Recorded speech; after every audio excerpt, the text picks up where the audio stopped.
Agora a gente vai lá para a nossa revisão para poder refrescar só um pouquinho dos principais conceitos que foram abordados na nossa aula. Vamos lá? Nós estamos trabalhando sobre compostos inorgânicos. Estamos na nossa segunda aula sobre ácido e já estamos encerrando essa parte porque agora nós vamos trabalhar posteriormente as bases. Mas o que é o ácido de acordo com o estudo de Arrhenius? Para Arrhenius, os ácidos são compostos covalentes que reagem com a água. Eles sofrem o que nós chamamos de ionização. Ionização por quê? Porque nós temos a formação de íons que até então não existiam nos nossos compostos, né? Eles formam solução e dentro dessa solução nós temos a presença do íon que nós chamamos de hidrônio, que é o H3O+. Esse mais aí é porque durante a ionização o hidrogênio perde o elétron para o átomo mais eletronegativo e ele sai da nossa ligação apenas com o seu próton, que é positivo. E aí ele vai de encontro à molécula de água para poder formar o nosso hidrônio. E aí, só para refrescar, o que é ionização? É uma reação química e ela vai ocorrer entre moléculas. Se é molécula, significa que eu estou falando de compostos que são formados por ligações covalentes. E aí, durante essa reação, nós temos a produção de íons que não existiam anteriormente. Nós vimos a classificação dos ácidos e também vimos as nomenclaturas. E aí, de acordo com a classificação, que é em hidrácido e oxiácido, nós temos nomenclaturas diferentes. Os hidrácidos, que são uma grande quantidade de ácidos, para dar o nome, a gente coloca a palavra ácido antes, o nome do ânion e substitui a terminação do ânion e adiciona a hídrico, né? E aí, então, por exemplo, aqui, ó, HCl. Quem é o ânion? É o cloro. Então, vai ficar ácido clorídrico. Coloquei a terminação hídrico no nome do ácido. Mesma coisa aqui, ó, HI. Quem é o ânion? Vai ser o nosso iodo. Por quê? Porque o hidrogênio, nesse caso, como ele vai sofrer a ionização, ele vai ser o nosso cátion sempre. Ele sempre vai ser H+. Então, a nomenclatura para esse ácido vai ser ácido iodídrico. Olha a terminação aí. Outro exemplo, HBr. Nós temos como ânion o bromo. Por isso, o nome desse ácido vai ser ácido bromídrico. E os ácidos que apresentam oxigênio? Bom, quando nós tivermos o ácido em que o elemento central forma só um tipo de ácido, é bem mais simples. A gente vai ter o quê? Vai ter a palavra ácido, o nome do átomo central e a terminação ico. Então, por exemplo, aqui, ó, esse nosso ácido, ele tem como átomo central o carbono. E aí eu vou usar ácido, a palavra ácido, o nome do meu ácido, do meu elemento central com a terminação ico. Então vai ficar ácido carbônico. Por isso que a gente tem essa nomenclatura. Mas a gente também viu na nossa aula que existem situações onde o mesmo elemento central pode formar vários ácidos diferentes. E aí, de acordo com a quantidade de oxigênio, nós podemos usar os prefixos per com a terminação ico ou ainda o prefixo ipo com a terminação oso. Oso é a terminação que a gente vai utilizar para aquele ácido que vai apresentar sempre uma menor quantidade. Normalmente, 2 oxigênios, nós temos sempre o ácido, aí o nome do elemento central e a terminação oso. Quando esse ácido apresenta só um oxigênio, aí normalmente a gente vai ter a palavra ácido, o prefixo hipo, o nome do elemento central e a terminação oso para a gente poder fechar essa nomenclatura. Agora é com vocês aí a atividade de sala. Eu espero que vocês tenham muito sucesso nela e eu vou ficar aqui aguardando para a gente fazer aquela correção juntos.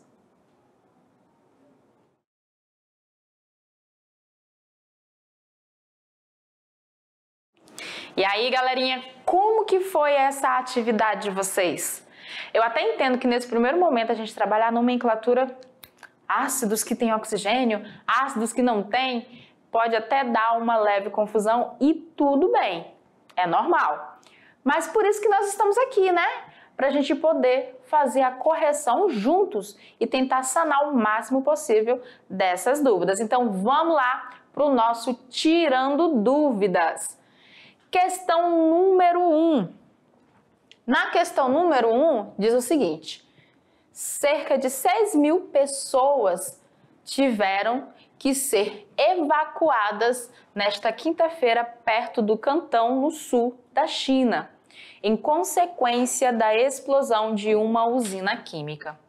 Os moradores foram retirados de suas casas devido à detecção no ar de uma leve quantidade de cloreto de hidrogênio, que é o que? Um gás tóxico. E aí vem o que se pede. A substância citada no texto é potencialmente perigosa por quê? 2 pontos. Tá, vamos lá. Primeiro, observe que ele não disse que foi um ácido clorídrico. Ele disse que é o cloreto de hidrogênio, ou seja, essa substância está na fase gasosa. Ele é um ácido quando, em meio aquoso, ele forma íons, ele sofre a ionização. Neste caso aqui, ele está na forma gasosa. Mas se ele está na forma gasosa, o que pode acontecer? Aí nós vamos ler cada uma dessas alternativas e observar qual delas está relacionada com os conceitos que nós trabalhamos na aula de hoje. Vamos lá na letra A. Na letra A diz o seguinte: ao entrar em contato com regiões úmidas do nosso corpo, como a mucosa nasal ou os olhos, causa irritação em decorrência do fenômeno de ionização e produção de ácido clorídrico, que é corrosivo. Leia com atenção. Adorei essa letra A. Para mim, ela é a correta. Por quê? A letra A está dizendo isso aqui para gente. O cloreto de hidrogênio gasoso, quando ele entra em contato com regiões úmidas, o que tem na região úmida, galera? Exatamente, H2O, água. O que acontece? Sofre ionização e forma o ácido, né? O ácido clorídrico, que é corrosivo. Não é o que a gente viu durante a aula? Não tem tudo a ver com o que nós estudamos? Então, para mim, essa letra A tá show de bola. Mas vamos ver se tem mais alguma alternativa que traga um conceito tão bem elaborado quanto esta? Letra B. Diz que é perigosa porque é um gás com caráter básico e corrosivo quando em contato com a mucosa nasal ou com os olhos. Bom, a gente viu que o caráter ácido é proveniente da presença do H+. E o cloreto de hidrogênio, quando ele está em meio aquoso, é justamente esse íon que ele libera. Então, a letra B está fora. C. Apesar da sua forma gasosa não ser perigosa, quando se liquefaz na atmosfera se torna tóxica em razão da irritação que causa nos tecidos humanos. Olha só, cuidado, viu? Ele está dizendo já direto no enunciado que é um gás tóxico. Então, a letra C ela está indo de encontro com o que o próprio enunciado trouxe. Então, ela também está errada. D. Na letra D diz que o cloreto de hidrogênio dissocia-se quando em contato com a pele, produzindo íons OH- característicos de meio básico. Errada também. Letra E. Inflama-se quando em contato com a água dos olhos ou da mucosa nasal, destruindo os tecidos humanos. Já pensou? Você está numa região que tem vazamento de um gás desse e o teu olho começa a pegar fogo porque ele inflama em contato com a água dos olhos? Não, né, galerinha? Então aqui, de fato, a letra A é a nossa alternativa correta, que está de acordo com o que nós vimos na aula de hoje, ó. Cloreto de hidrogênio, HCl gasoso, muita atenção, galera. HCl gasoso não é ácido clorídrico, é cloreto de hidrogênio. Para ser classificado como ácido, ele tem que estar em uma solução, ele tem que sofrer a ionização. Então aqui, quando ele entra em contato com as regiões úmidas do nosso corpo, como por exemplo os olhos, ele vai sofrer ionização e vai produzir, agora sim, ácido clorídrico, que é o HCl aquoso. Esse AQ aí embaixo significa que ele está em meio à água, que causa irritação e até mesmo, ó, cegueira, tá vendo aí? Então, nossa alternativa correta para essa questão é a alternativa A. Se você tinha ficado com dúvida e agora conseguiu entender por que ela é a alternativa correta, ó, parabéns! E você que acertou, parabéns também, galerinha. Questão de número 3, ó, a professora tá com pressa. Questão número 2. O ácido acético, do latim acetum, que quer dizer azedo, e aí traz a fórmula molecular para a gente observar, oficialmente chamado como ácido etanóico, é um ácido carboxílico, especificamente um ácido monocarboxílico, saturado e de cadeia aberta. Em sua forma impura, é popularmente conhecido como vinagre, onde se encontra ionizado. E aí ó, nós temos a fórmula estrutural para esse ácido. Observem com calma, nós já trabalhamos ele na aula, viu? Nesse ácido nós temos carbono. Consegue visualizar o carbono? Aqui e aqui. Nós temos quem mais? Oxigênio. Aonde, prof? Aqui e aqui. E nós temos os nossos queridos hidrogênios, que no total aí são 4, certo? Ele é um ácido orgânico, por quê? Devido à presença do nosso átomo de carbono. Já analisamos a estrutura dele, agora vamos ver o que ele quer que a gente faça. O segundo membro da equação química que representa corretamente a ionização do ácido acético aparece, aí ele quer que a gente diga em qual alternativa a gente vai ter a segunda parte da equação de ionização. Na primeira parte a gente teria o ácido acético mais a água. E na segunda parte a gente teria os hidrogênios ionizáveis dele e o ânion formado. Lembrando que eu estou falando, ó, do CH3COOH. Então ficaria aqui, ó, esse nosso ácido interagindo com a água. Qual dessas alternativas corresponde ao restante da equação que deveria aparecer aqui? Aí o que eu tenho que ver? Observem que estes aqui estão representando os hidrogênios ionizáveis da minha reação, da reação do ácido com a água, tranquilo? E aí o que eu preciso lembrar para não errar de jeito nenhum essa questão? Quando nós temos oxigênio na nossa molécula do ácido, só é ionizável o hidrogênio que está ligado ao oxigênio. Olhando a nossa estrutura aqui, ó. Qual hidrogênio está ligado ao oxigênio? Aqui, ó, somente um. Então, eu vou ter só um H+. Só um, eu não vou ter H2+, ou 2H+, eu não vou ter. Eu vou ter somente um H+. Aí você vai lá nas alternativas, para não errar. Tira fora todas aquelas que tem 2H+, 3H+, ó, A, D e E estão fora.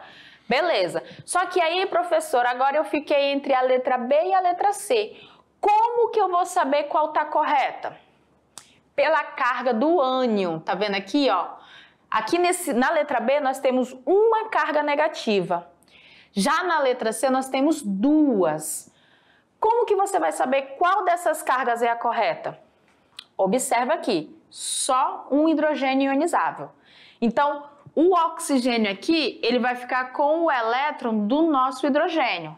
Um único elétron dele vai ficar com o oxigênio. Então, quantas cargas negativas o oxigênio vai ter? Só uma, galera. Só uma carga negativa. A carga negativa aqui do nosso ânion, ela está diretamente ligada à quantidade de hidrogênios que são ionizáveis.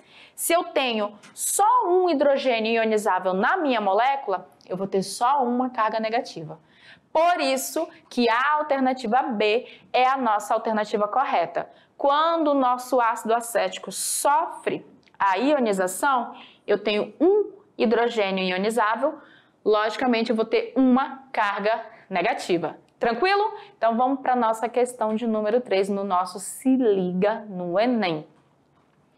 Essa questão é do Enem de 2011 e diz o seguinte: os refrigerantes têm se tornado cada vez mais o alvo de políticas públicas de saúde. Os de cola apresentam ácido fosfórico, substância prejudicial à fixação de cálcio, o mineral que é o principal componente da matriz de quem? Dos nossos dentes. A cárie é um processo dinâmico de desequilíbrio do processo de desmineralização dentária, ou seja, nós temos a perca de minerais em razão da acidez. Sabe-se que o principal componente do esmalte do dente é um sal, denominado hidroxiapatita, perdão. O refrigerante, pela presença da sacarose, que é um açúcar, né, pessoal, faz decrescer o pH do biofilme, que é a placa bacteriana, provocando a desmineralização do esmalte dentário. Aí vem aqui, ó, os mecanismos de defesa salivar levam de 20 a 30 minutos para normalizar o nível do pH, remineralizando o dente. Aí nós temos a equação química seguinte, representa esse processo. Aqui está a equação. E nesse sentido aqui, ó, nós temos a perca dos minérios, a desmineralização que vai ocorrer no dente.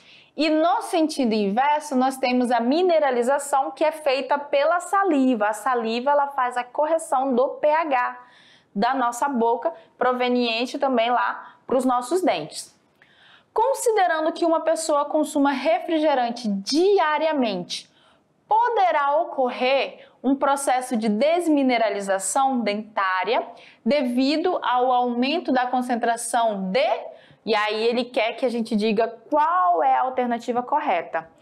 Ele está falando do processo de desmineralização. A gente viu que é um processo que ocorre quanto mais a gente tiver H+. Então, o aumento da acidez vai aumentar esse processo. Então, todas as alternativas que falam que o aumento é pelo OH- estão erradas. Para ocorrer esse processo de desgaste, eu tenho que ter maior acidez. Para ter maior acidez, eu tenho que ter maior presença de H+. Então, letra A está errada, letra C está errada, letra D também, a letra E, a letra D não, perdão. A letra E também está errada. Por quê? Porque todas estão falando do aumento do OH- e aqui fala do aumento do cálcio. Gente, o cálcio é bom para os dentes. Então, nesse caso, o que eu tenho que observar? A letra B e a letra D podem estar corretas. Vamos ler elas? Na letra B, ele fala que o H+, que reage com as hidroxilas, que é o OH-, deslocando o equilíbrio para a direita. Direita nesse sentido. Na letra D, ele fala que o H+, que reage com as hidroxilas, deslocando o equilíbrio para a esquerda. Esquerda, ó, para cá. É a letra B, por quê? Porque o equilíbrio para a direita, olha a minha seta aqui em cima, é o que ocorre a desmineralização, que é o processo que ele está dizendo. Se fosse para a esquerda, eu teria uma regeneração, eu teria um aumento da mineralização na boca e não teria o surgimento das cáries. Então, a letra B é a correta, porque quando ingerimos refrigerantes, ocorre uma diminuição aonde? No pH do biofilme, pois o meio fica mais ácido, favorecendo o aumento da concentração dos íons H+, e o equilíbrio vai se deslocar no sentido para a direita. E aí a gente fecha mais uma aula. Lembrando que a gente ainda não encerrou a nossa unidade 3, temos muito conteúdo para vermos juntos. Então eu fico aguardando vocês na nossa próxima aula.